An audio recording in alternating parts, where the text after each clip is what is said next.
Thank you. God bless you. Thank you. I love you. Thank I love you. Thank you. কি আনিছা বা খাবানে বেছি খোৱাটো বেয়া কিন্তু ভাল লাগিছে তোমালোকে খুৱাই দিয়া I love you. Thank you. নমস্কাৰ বন্ধুসকল আশা কৰিছো আপোনালোক সকলো কুশলে আছে 15 জুনৰ দিনা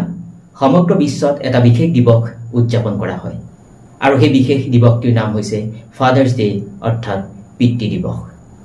পিতৃসকলক সন্মান প্ৰদৰ্শন কৰি তেওঁলোকে দেখুৱা মৰম ভাল পোৱা আৰু আদৰবিলাকক সন্মান প্ৰদৰ্শন কৰি সমগ্ৰ বিশ্বত 15 জুন তাৰিখে পিতৃ দিৱস উদযাপন কৰা হয় ত্যাগ আস্থা নিৰাপত্তা আৰু বিশ্বাসৰ প্ৰতি পিতৃসকললৈ আজিৰ এই পবিত্ৰ দিনত শ্ৰদ্ধা নিবেদন কৰিছো যদি পিতৃৰ সংজ্ঞা কোৱা হ'ব জীৱনৰ প্ৰতিটো ক্ষণত হাঁহিবলৈ শিকোৱা ব্যক্তিজনে হ'ল পিতৃ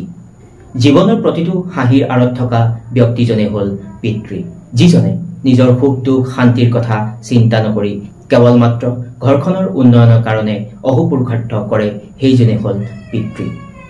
পিতৃ মাতৃ আৰু সন্তানসকলৰ সম্পৰ্ক সুদৃঢ় কৰাৰ কাৰণে ইউৰোপিয়ান কাণ্ট্ৰিবিলাকত মধ্যযুগৰে পৰা এই পিতৃ দিৱস অৰ্থাৎ ফাদাৰ্স ডে উদযাপন কৰি অহা হৈছে আৰু যদি কোৱা হ'ব আমেৰিকা যুক্তৰাষ্ট্ৰত সোনোৰা স্মাৰ্ট ডভৰ দ্বাৰা এই পিতৃ দিৱস প্ৰতিষ্ঠা কৰা হৈছিল আৰু 1910 চনত জুন মাহৰ তৃতীয় দেওবাৰে এই পিতৃ দিৱস প্ৰথমে উদযাপন কৰা হৈছিল দেউতা মানে সন্মান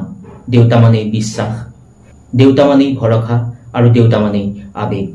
প্ৰতিজন পিতৃয়ে সন্তানসকলক ভৱিষ্যতে যাতে ভাল মানুহ হ'ব পাৰে তাৰ কাৰণে বহুখিনি কষ্ট কৰে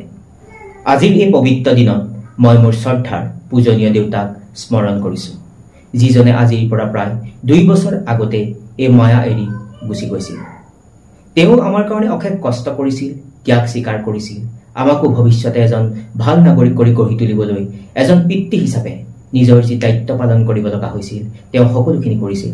আজিৰ এই শুভ ক্ষণত হয়তো কোনোৱে নিজৰ পিতৃক হেৰুৱাইছে আৰু হয়তো কাৰোবাৰ পিতৃ জীৱিত অৱস্থাত আছে গতিকে আজিৰ এই পবিত্ৰ দিনত পুনৰবাৰ সকলো পিতৃলৈ শ্ৰদ্ধা নিবেদন কৰিছো যদিও 15 জুন তাৰিখে পিতৃ দিৱস পালন কৰা হয় এই পিতৃ দিৱসৰ লগত সংগতি ৰাখি সকলো মাতৃকো মই শ্ৰদ্ধা নিবেদন কৰিছো কাৰণ প্ৰতিজন সন্তানৰ কাৰণে পিতৃ মাতৃ সমানে প্ৰাণৰ সমানে আবেগৰ সমানে সকলোৱে শ্ৰদ্ধা কৰে নিজৰ পিতৃ আৰু মাতৃক যেতিয়া এজন সন্তান অসুখত পৰে তেতিয়া এগৰাকী মাতৃয়ে নিদ্ৰাহীন নিশা কটায় ঠিক তেনেকৈ সন্তানৰ ভৱিষ্যত সুৰক্ষিত কৰাৰ স্বাৰ্থত এগৰাকী পিতৃয়ে বহু নিদ্ৰাহীন নিশা কটায় এগৰাকী মাতৃৰ মৰম যেনেকৈ পোহৰৰ দৰে স্পষ্ট ঠিক তেনেকৈ এগৰাকী পিতৃৰ মৰম আকাশৰ দৰে বিশাল আৰু গভীৰ য'ত লীন হৈ থাকে আশা আকাংক্ষা প্ৰত্যাশা আৰু তথাপিও কিন্তু এজন পিতৃয়ে সদায় মৌন হৈ থাকে সন্তান আৰু পিতৃ মাতৃৰ মৰম প্ৰকাশ কৰিবলৈ এটা দিনৰ প্ৰয়োজন নাথাকে সকলো দিনতে প্ৰতিজন সন্তানে নিজৰ পিতৃ মাতৃক শ্ৰদ্ধা আদৰ আৰু সন্মান জনোৱাৰ প্ৰয়োজন থাকে তথাপিও 15 জুনৰ এই বিশেষ দিনটোত যেহেতুকে সমগ্ৰ বিশ্বত ফাদাৰ্স ডে অৰ্থাৎ পিতৃ দিৱস হিচাপে উদযাপন কৰা হয় গতিকে আজিৰ এই বিশেষ দিনটোৰ এক তাৎপৰ্য আছে আৰু আজিৰ এই বিশেষ দিনটোত পুনৰবাৰ মই সকলো শ্ৰদ্ধাৰ পিতৃলৈ মই আন্তৰিক শ্ৰদ্ধা আৰু কৃতজ্ঞতা জ্ঞাপন কৰিছো তেওঁলোকে নিজৰ সন্তানৰ কাৰণে যিখিনি কৰিছে যিখিনি কষ্ট ত্যাগ স্বীকাৰ কৰিছে সেই কষ্ট ত্যাগক